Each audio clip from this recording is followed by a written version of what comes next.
ಸುಮೇರ ಟೈಲರಿಂಗ್ಗೆ ಸ್ವಾಗತ. ನಾನು sleeve design ತೋರಿಸ್ತಾ ಇದ್ದೀನಿ. ಉದ್ದ 10 ಇದೆ, ಈ ಕಡೆಯಿಂದ 9, ಇದು 4 ಇಂಚು ಪಫ್, ಈ ಕಡೆಯಿಂದ 3.5 ತೊಗೊತೀನಿ. ಈ ರೀತಿ ರೌಂಡು ಹಾಕ್ಕೋಬೇಕು ಡಿಸೈನ್ಗೆ. ಈಗ ಇದನ್ನು ಕಟ್ ಮಾಡ್ಕೋಬೇಕು.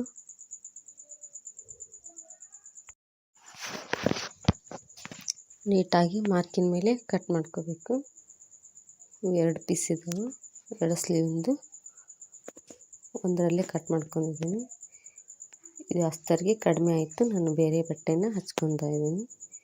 ಈ ರೀತಿ ಇಟ್ಕೊಂಡು ಇಲ್ಲಿ ಕಟ್ ಮಾಡ್ಕೊಂಡಿದ್ದೀವಲ್ಲ, ಇಲ್ಲೇ ಹೊಲ್ಕೋಬೇಕು. ಈ ಥರ ಪಿನ್ ಹಾಕಿ ಸ್ಟಿಚ್ನ ಮಾಡ್ತಿದ್ದೀನಿ ನೋಡಿ. ಈ ಥರ ನೀಟಾಗಿ ಮಾಡ್ಕೋಬೇಕು. ನೀಟಾಗಿ ಇಟ್ಕೊಂಡು ಹೊಲ್ಕೋತಾ ಇರಬೇಕು. ಎಕ್ಸ್ಟ್ರಾ ಬಟ್ಟೆನ ಕಟ್ ಮಾಡ್ಕೊತಿದ್ದೀನಿ. ಇದನ್ನು ಈ ರೀತಿ ನೀಟಾಗಿ ಕಟ್ ಮಾಡ್ಕೋಬೇಕು.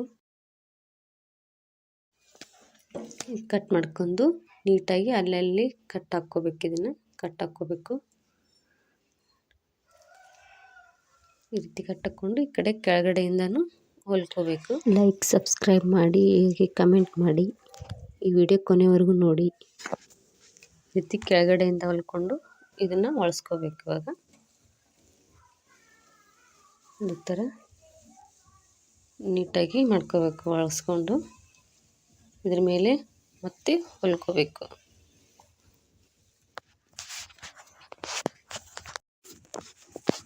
ಪೂರ್ತಿ ಹೊಲ್ಕೊಂಡು ಈ ರೀತಿ ಅಸ್ತರನೂ ಇದರಲ್ಲೇ ಜಾಯಿಂಟ್ ಮಾಡ್ಕೊಂಡಿದ್ದೀನಿ. ಈಗ ಇದನ್ನು ಡಿಸೈನ್ನೇ ಕಟ್ ಮಾಡ್ಕೊಂಡಿದ್ದೀವಲ್ಲ, ಈ ರೀತಿ ಸೀರೆದೇ ಡಿಸೈನ್ಗೆ ತೊಗೊಂಡಿದ್ದೀನಿ. ಮೇಲೆ ಪಫ್ ಮಾಡೋಕ್ಕೆ, ಪುಗ್ಗ ಮಾಡೋಕ್ಕೆ ಈ ಥರ ನೀರಿಗೆ ಕಟ್ಕೋಬೇಕು. ಇವಾಗ ಈ ಸೈಡಿಂದನೂ ಅದೇ ರೀತಿನೇ ಕಟ್ಕೋಬೇಕು, ನೀರಿಗೆ ಕಟ್ಕೋಬೇಕು.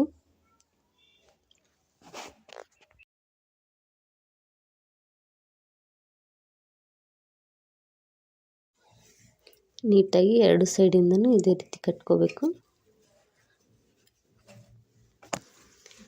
ಈಗ ಇದು ರೆಡಿ ಆಯಿತು. ಇದರ ಮೇಲೆ ಕೆಳಗಡೆ ಅಸ್ತರನ ಜಾಯಿಂಟ್ ಮಾಡ್ಕೊತಿದ್ದೀನಿ.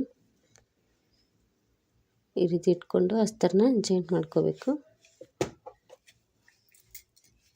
ಕರೆಕ್ಟಾಗಿ ಮಾಡಿಕೊಂಡು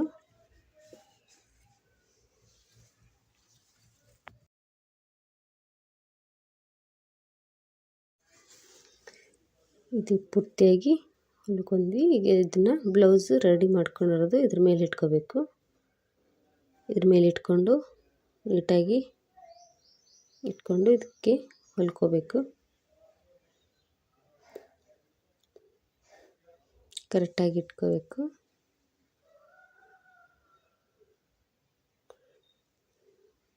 ಇಟ್ಕೊಂಡು ನೀಟಾಗಿ ಇದ್ರ ಮೇಲೆ ಹೊಲ್ಕೊತಾ ಇರಬೇಕು. ಇವಾಗ ಇದನ್ನು ಎಕ್ಸ್ಟ್ರಾ ಬಟ್ಟೆನ ಕಟ್ ಮಾಡ್ಕೊತಿದ್ದೀನಿ ನೋಡಿ. ರೆಡಿ ಆಯಿತು.